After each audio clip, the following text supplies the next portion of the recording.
Well, hello, everyone. My name is Darren. I'm one of the marketing coordinators with BCIT's School of Health Sciences. It is my pleasure to welcome you to the Health Sciences information session for the Occupational Health and Safety Certificate and Associate Certificate Flexible Learning Programs. I want to say how happy we are to see you and thank you for attending our presentation today. I'd like to mention that the British Columbia Institute of Technology acknowledges that our campuses are located on the unceded traditional territories of the Coast Salish nations of Squamish, Tsleil-Waututh, and Musqueam. And our agenda for tonight is we're going to do welcome and introductions. We'll go through the flexible learning occupational health and safety program options. We'll find out who the program is for and how you will learn and what you will learn, where you will work, and how can you progress in your career. And then we'll do the questions and answers at the end for as long as time will allow. And now I would be very pleased to introduce David Wood, the program head for the Occupational Health and Safety Flexible Learning Certification and Associate Certificate programs. Take it away, Dave. Greetings, everyone. Welcome to our program information session. We should be able to get through these slides fairly quickly and leave lots of time for your questions. So if you have any questions for later, you can just put them into the chat or keep notes and ask them at the end of the session. Okay, thanks, Dave. Actually, I do have a note here that says a poll question. Do we have a poll question for you? Okay, well, hopefully everyone can see this multiple choice question. And which of the following is something that a safety practitioner should not be doing? Workplace inspections, enforcing safety requirements, investigating incidents or complaints, or training workers? What should a safety practitioner not be doing? Okay, it seems to have slowed down, so I'm just going to end the poll and I will share the results. How did we do, Dave? Well, I would say that two people did very well. So we're basically looking at the most correct answer. I mean, safety professionals can do all of those things, but out of that list, what they should not be doing the most is enforcing safety requirements. The job of the supervisor, the job of the manager, the job of the organization is to enforce the safety requirements.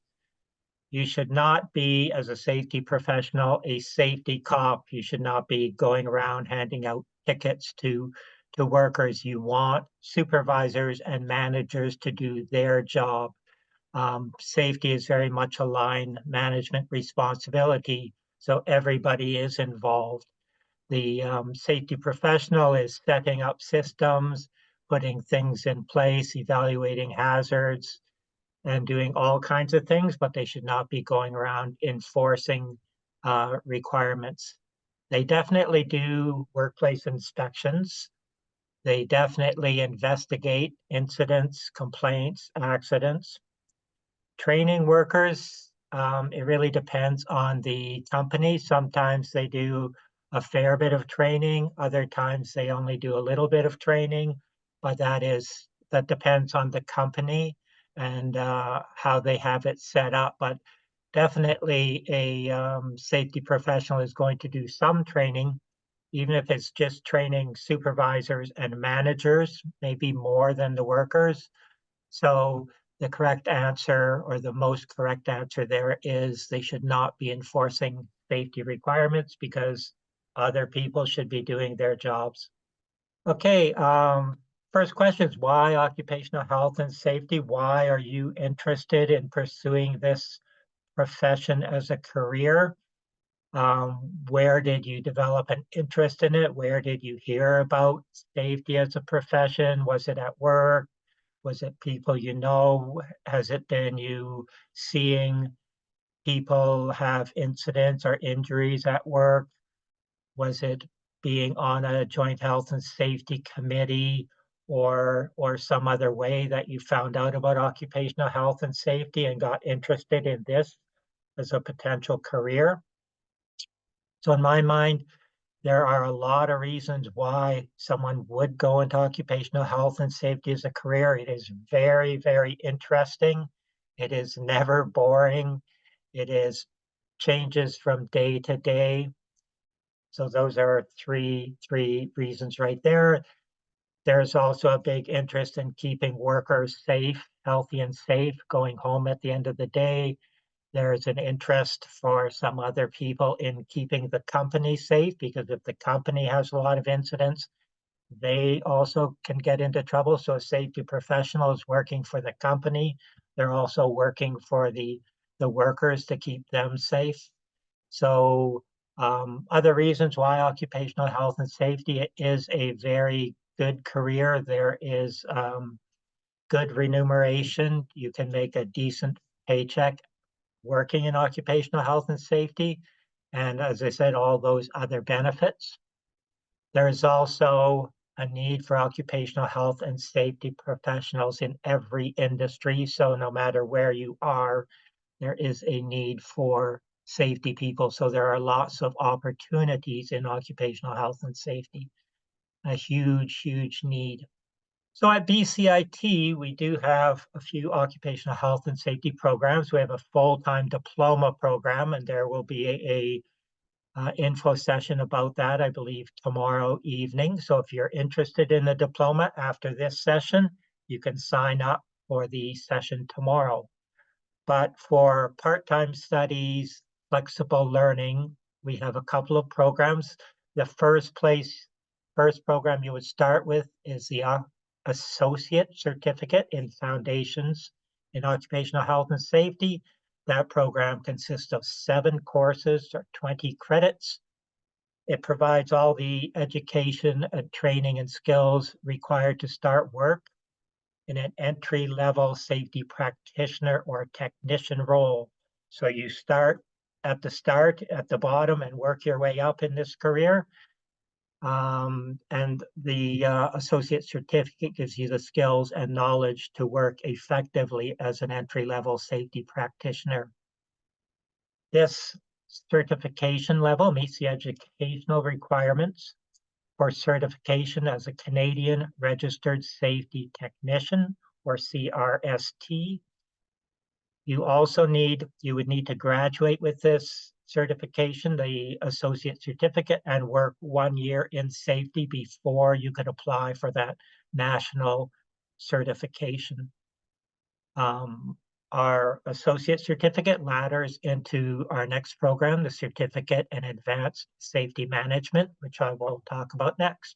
The certificate in advanced safety management, hopefully you take the associate certificate, you get an entry-level job, and as you're working at that job, gaining knowledge and experience, you can continue to take courses by laddering into the certificate in advanced safety management. Continue your learning, build upon your knowledge. So as you want to move up from an entry-level safety position to a more senior safety professional, you need more education and more training. So this advanced safety management certificate gives you that opportunity. It consists of 14 to 15 courses. They're about 45 credits. Well, exactly 45 credits. Provides the education required to progress from an entry-level safety practitioner or technician role to work in a higher level of safety management. So as you're moving up in the world, you're moving into safety management, getting off the floor and into the big offices where you make the good money.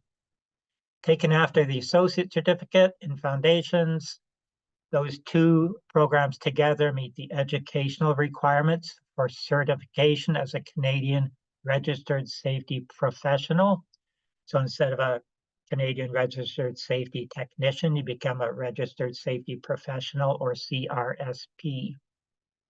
That requires 4 years of work experience, which is why it's a good idea to do the associate certificate first, start working in safety, and over those 4 years where you're gaining your experience, you can take this credential, and that way at the end of 4 years, you'll be ready to apply for the Canadian Registered Safety Professional designation. So is occupational health and safety for you? So what we are looking for in students or potential students are at least 3 to 5 years of general work experience. It doesn't have to be experience in safety. It's usually not. Students coming into our program should have some work experience, so they have been out in the world working, dealing with people, dealing with hazards, dealing with employers. So they bring that knowledge and that experience into the program. So when we're teaching all the courses, you can relate the information in the courses to what goes on in the real world better. It's not all theory, it's very applied education. So it's really important that students should have some work experience. A lot of our students come in with 10, 20 or more years of work experience, and they are retraining into a safety position. So it's great for them to have all that experience they can use and leverage into getting better jobs at the end of the day.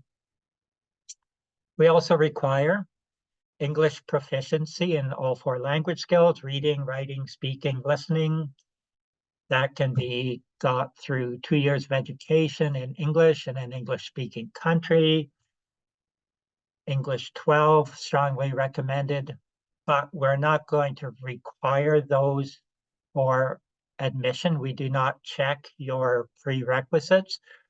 As long as you can communicate in English, both speaking and written, you're welcome to take the program. We're not going to reject you. We're not going to check your transcripts from high school to see if you have this level of education, but it is strongly recommended if you want to be successful in safety that you can communicate in English. That said, a lot of our students do speak other languages, and that can be a huge advantage because a lot of workforces, a lot of workplaces, we do have a lot of ESL people, and being able to communicate in their language is a big positive benefit for a safety professional and for an organization. So often having a second or third language is really, really useful, and you can work a lot in those languages depending on where you end up working. Next point, student success in safety depends greatly on abilities and skills they bring with them, and that they get through work, they get through their previous education or hobbies, etc. As you go through life, you are introduced to a lot of hazards, a lot of safety stuff that you learn, through experience. You also learn working about workplace culture and how things are done in the workplace. So how it is in the real world, not in the theoretical world that maybe education is. As I said before, our education and training in occupational health and safety is as hands-on as we can make it, so you are ready to work in the real world at the end of the day. Okay, how will you learn? All of the courses in our part-time studies flexible learning programs are online.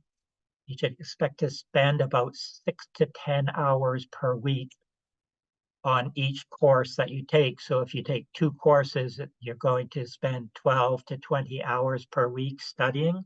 So that's a lot of time and effort. So basically, we tell students to start with 1 or 2 courses and see how it goes. Don't sign up for 4 or 5 courses because very, very few students can be successful taking that many courses and spending that many hours on their studying.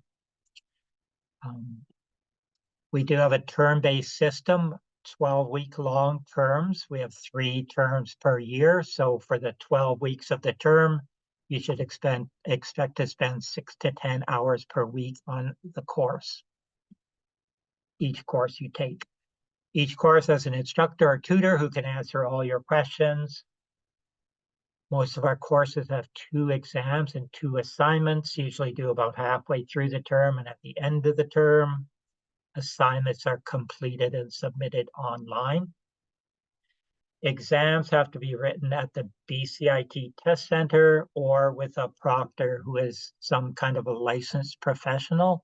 We have lots of students outside of the Vancouver area who work and write exams with proctors. So it's not too hard to find a suitable proctor, and we can help you a little bit with that. Most of the courses have some sort of class discussions, some worth grades, so you can interact a little bit with other students in the course. You can meet other people and work on some of the materials. The assignments in most courses are as practical, hands-on as we can make it. Often they require students to access a workplace to do the course. So you might be looking at a company's safety program manual. You might be doing an inspection at a company or interviewing people at a company as part of some of your assignments. So what sort of things are you going to learn in the program? Obviously, start with legal requirements for occupational health and safety. In your jurisdiction, it's not BC specific. We do spend a lot of time on the BC requirements, so the Occupational Health and Safety Regulation, the BC Workers' Compensation Act, and other associated legislation that you would be working with as a safety professional. That's all covered. We have a whole course on accident investigation, theories, methods. We have courses on hazard recognition and evaluation and hazard controls. So those are very important items. So those topics in general, and then those topics specifically with all of the high risk hazards out in industry. We talk about them quite extensively in a couple of the courses. We spend time in a course or in a few courses on safety program development, safety program management. Spend a lot of time talking about safety culture in the workplace, how to develop and maintain a good, strong safety culture, which is critical to having success as a safety program. Talk a lot about safety management processes, safety management systems, approaches to implementing health and safety in the workplace. It's all about systems and processes. Talk about hazardous materials, identifying and managing hazardous materials in the workplace. Education and training is also another big topic. Communication and supervision go along with that.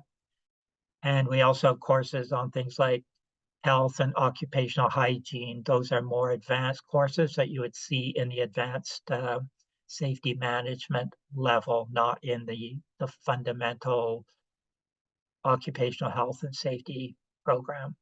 I guess the question is, where are you going to work after you graduate? Most grads start work with their current employer, or if not their current employer, in their current industry. So if you're working, say, for a construction company, that's where your knowledge and skills and your background are as a worker. You know the hazards, you know the people that work in that sort of industry. So that is where you are probably going to start work in safety, leveraging your background and your skills and interests and knowledge to get that first job. So as I say, the second point, because of your knowledge of people, culture, hazards. However, all industries require safety at some level. The more hazardous the injury, the more hazardous the industry, the more safety people they are going to employ. So every employer in BC is required to have health and safety, whether they have a full-time health and safety professional or whether someone is doing it part-time or off their desk, or whether those jobs and duties are given to someone else. Every employer has to comply with the Occupational Health and Safety Regulation and the Workers' Compensation Act. So they need a lot of knowledge, and there is a need for trained safety people. There are opportunities in private and public employers, government, WorkSafe BC, municipalities, cities, all hire tons of safety people, as well as healthcare construction, forestry, mining, tourism, manufacturing, transportation, arts and entertainment. So we make a lot of movies and television shows around here. They all have safety people. So there are tons and tons of different employers in all kinds of industries. So there are lots of opportunities out there to work in different places. What sort of job title would you have? Occupational health and safety coordinator, health and safety officer, assistant, manager. There are many titles. There is no one standard name for a health and safety professional. If you look online at the jobs that are out there, you'll see companies call them all kinds of different things. So as far as salaries, you can expect a sort of an entry level position to be in the $45,000 to $55,000 range. As you move up in safety to the safety management level, you can make 100,000 or more. Lots of our grads are making more than 100,000. That takes a few years of experience, take some more courses, get some more skills, and opportunities are definitely there. So a little bit about career progression. You're obviously going to start with an entry-level job after the associate certificate in foundations. That would be at a safety practitioner or a technician level. So you would be more working on the shop floor, working more hands-on. Later on, when you get more experience and take more courses, you move more and more into management. So you're managing people and maybe managing other safety people under you. So that's where you're going to end up eventually, but that takes a few years. When you start work, it would be good to work in a large employer with a whole bunch of safety professionals. That way you get some mentoring and a lot of help doing your job. If you start and you're the only safety professional in an organization, that's a big learning opportunity and challenge, but it does happen to some new grads. But in my mind, it would be better to start with some mentoring rather than going out on your own and having to fly right off the bat. So as it says, 1 year work experience, you can qualify to apply for the Board of Canadian Registered Safety Technician, CRST designation or certification. Continue studying BCIT and Advanced Safety Management Certificate while you're working. That will help you gain the knowledge, skills to move up in safety, 4 years work experience, plus those 2 designations, and you can apply for the CRSP, Canadian Registered Safety Professional designation. And hopefully, as you are progressing and getting more experience, you're moving more and more up into a safety management position where you have more and bigger responsibilities. A lot of people change employers over time to get more opportunities or more money. You are not stuck in any one industry. You can start working in healthcare, or you can start working in construction, and after a few years you can change into another industry, because in a large way safety is safety. The same knowledge, the same skills can be applied to any industry.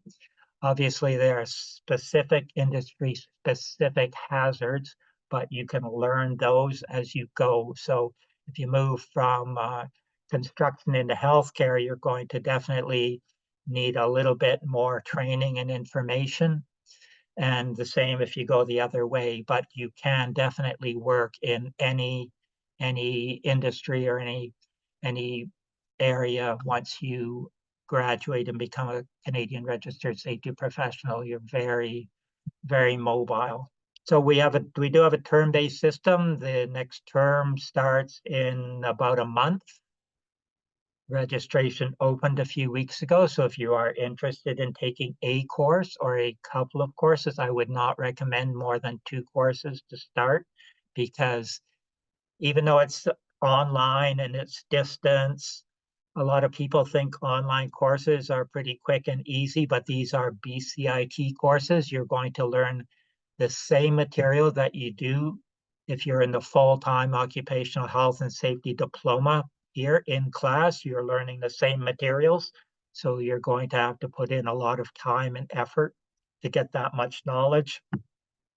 So as I say, 6 to 10 hours per course. So if you sign up for a couple, you could be studying 20 hours a week for 12 weeks. So you could work part-time and do that. Working full-time and making that commitment to school could be challenging. Really depends on your background, your educational background, your work experience, how comfortable you are with computers and communication, a lot of report writing and research going on. So, I mean, if your background in education is really good, you've got some post-secondary degrees, then maybe you can go faster and take more courses. But I would definitely start with less. And then if you do a couple of courses and you say, oh, I can handle more, then you're welcome to take more courses, but don't do it in your first term. So there is some registration information. We have a great website, so check it out. Thanks, Dave. That was a lot of excellent information, and I'm just going to take over here for a minute. You can rest your voice before we get to the questions and answers. So now, moving from academics, I would like to let you know that BCIT is committed to supporting students in a holistic sense. We want you to succeed not only in your academics, but also outside of school. Some student services are available as a prospective student, and others will be available to you as you become an enrolled student. Here are some important student supports that I'd like to mention. If you are Indigenous, BCIT's Indigenous Initiatives Department is there for you to ensure a smooth transition into your first year. They offer peer-to-peer mentorship, a welcoming gathering place, and provide clarification on Indigenous funding. Pardon me. BCIT's awards, scholarships, and bursaries are listed on the Financial Aid and Awards webpage. I'd like to mention that we have a President's Entrance Award, and selection for that is based on academic achievement, but also volunteer and community service. And please contact Financial Aid directly for more information about that. BCIT is committed to providing assistance to students with permanent or temporary disabilities. And if you have been accepted to a program or believe you may need accommodation to be successful, I encourage you to connect with our Accessibility Services Department. And BCIT's Student Health Services is a health clinic located on the Burnaby campus, and they provide medical care for current BCIT students all year round. And we also have a counseling and student development department available to help you enhance your educational performance and maximize your success as a student at BCIT. And our recreation services promotes, encourages, and enables the practice of physical well-being, and we consider recreation an integral part of campus life and welcome all students to enjoy their services. The School of Health Sciences would love for you to connect with us on social media, and so Facebook, Twitter, Instagram, YouTube, TikTok, or LinkedIn are also great places to find out more information and be connected. And if you want to learn more about BCIT as a whole, visit bcit.ca and you can learn about tours, spend a day. There's a big info information. And of course, these info sessions like we're on now, and bcit.ca/advising is good if you want to get into a program and they will help with the admission questions. Now that brings us to the questions and answers. So I'm going to quickly look into the chat and see what we have. How about just to confirm, the months of July, August have no classes for the program? That That's is correct. true. Okay, excellent. If anyone else wants to write a question into the chat, that's fine. Or if you'd rather unmute your microphone and ask directly, you can also do that. We have about 10 minutes we can answer questions for. Do we take the 7 courses in any order? We strongly suggest you take them in numerical order, starting with the 1000, because courses do tend to build on each other. So we kind of assume that stuff you've learned or that you should have learned in earlier courses, you're now applying in later courses. Are typically all the courses in the program offered both in winter and spring, summer? Yes, we offer all the courses in all 3 terms. Where would we find out about credit transfers from other institutions? I think the best way is just to email me directly if you have a question about that and a specific situation, then it's best just to hook up directly with the program head of the program. Okay, excellent. What is the difference to go directly to the diploma? Well, you don't do the part-time studies and then go to the diploma. You have to choose your pathway is either part-time studies because you're working or you're not local and you want the opportunity to work in safety. If you have 2 years that you can sit in a classroom at BCIT, then full-time studies, I would highly recommend that. There are some prerequisites to get into full-time studies. You need things like chemistry 11, math 11, I believe, some English, and all within the last several years. So you would need to look at the prerequisites. And those prerequisites are important because when you come into the diploma program, you're doing 8 courses at a time. So if you don't have the background or the knowledge or the fundamentals to pass the chemistry or physics or math courses, it's really hard to find the time when you're doing 8 courses at the same time. So we're pretty strict on prerequisites for the full-time program. But if you have that option to do the full-time, I would highly recommend it. You are in a classroom with 20 other students. You get to learn from each other. You get to do a lot more hands-on training. There are a lot more labs in the full-time diploma program. So it's definitely the best option, but it's not for everybody. Whatever stage in their life they're at, sometimes people just don't have that option to come to BCIT for 2 years and rent a place to live. It's kind of expensive. Thanks, Dave. I can't actually search for this one, or I would find out where do I find the cost of the courses? I know there's a link, The but I don't have it handy. the courses are based on a credit. So most courses are 3 credits and they're about $645. So it's about $215 per credit. So a 2 credit course is 430, a 3 credit course is 645. So that is basically how the courses are costed out. We do have a few 4 credit courses too. So Yeah, I'm sorry I don't have that link. I think there's a tuition fee estimator on somewhere. our website, if you go to the courses, click on the course, it shows you the price right on the web page. So they're easy to find. Excellent. Thanks, Dave. Are all the courses asynchronous? No Zoom sessions at specific times aside from the exams? Yes, they're all flexible, so you can work, if you have time on weekends because you're busy during the week or you like to work at night or in the evenings, you can work whenever you have the time. You do not have to be online at any specific time. So there's no face-to-face sort of lecture thing. It's all asynchronous. Excellent. Thank you. Which industries, other than construction, in BC tend to hire the most occupational health and safety roles?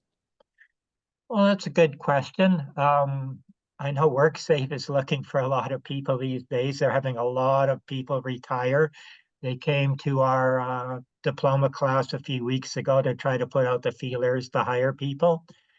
They also hire certificate grads. It's not just diploma grads. So WorkSafe, all of the besides construction, all other industries, manufacturing, healthcare, um, oil and gas,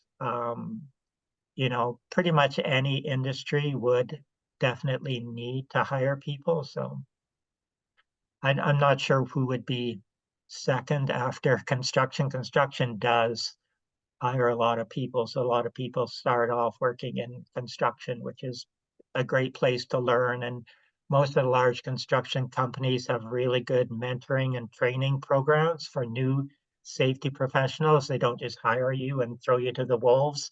So there is a lot of support and training if you work for someone like Ledcor. Great, thanks, Dave. Do employers see the two, I guess the different programs, as quite different so that it is worth the full time? So the full time is recommended, but missing some experience opportunity? I would say, if you can do the full-time diploma, I would highly recommend it. Um, but not everyone can do that. I think if you are younger and less experienced, then the diploma is a better option. If you are a little older and have more work experience, then the certificate is a really good option. So the diploma gives you a little broader education in more areas. So it's definitely good for, like I say, if you're younger to get that education because it gives you more opportunities. Okay, great. Is there a co-op for diploma, but not the certificate? No, we don't have a co-op. We do have a really hands-on assignment in the final year that students are going out to workplaces and working doing projects there for several months. So it's kind of like a co-op, but you're not hired and paid by the company. So there's a lot of hands-on practical stuff mainly in the diploma. As Hello? I said, in the certificate, we do try to make the assignments hands-on and force people to get out there into the real world as much as possible. Great, thanks, Some, Dave. yeah. That is the end of the questions. Does anyone have a quick question they want to type in the chat, or you could unmute yourself and ask directly? We're just about out of time. Couple more minutes. We gave out a lot of information, Dave. I think you might have covered everything. I'm just gonna, well, anyone is thinking, oh, here we go. To find an employer, students have to do it on their own. I'd say a lot of employers do come and actually do presentations in our diploma program. A few construction companies, and as I said, WorkSafe came in a few weeks ago. So they definitely know we're here and that we train safety people. We have over 1,000 graduates and they are working everywhere in health and safety. So when they want to hire a safety professional, they often look to BCIT as their first option because they want a grad. They know the quality of the education and how hard people work to get through. So, and there is, as far as finding jobs, there is a job board at BCIT, an online job board that employers post jobs. I would say the best way to find a job is through networking as you're working on all your assignments in the program and as you're going to safety conferences. Networking is critical. Meet as many safety people as you can, talk to them, get their contact information. You can use them for assignments and information, but also networking with people, getting your name out there, getting to know people is a great way to get a head start to finding a good job. That's great, Dave. Thank you very much. I just want to reiterate that a copy of the slide presentation and link to the info session video recording will be sent out to all the registrants sometime next week, probably later in the week. And I would like to thank you all for being with us today, and we wish you all the best with your future in health sciences or whatever you choose. So thank you so much for coming up tonight, and have a great rest of your evening. Thanks, guys.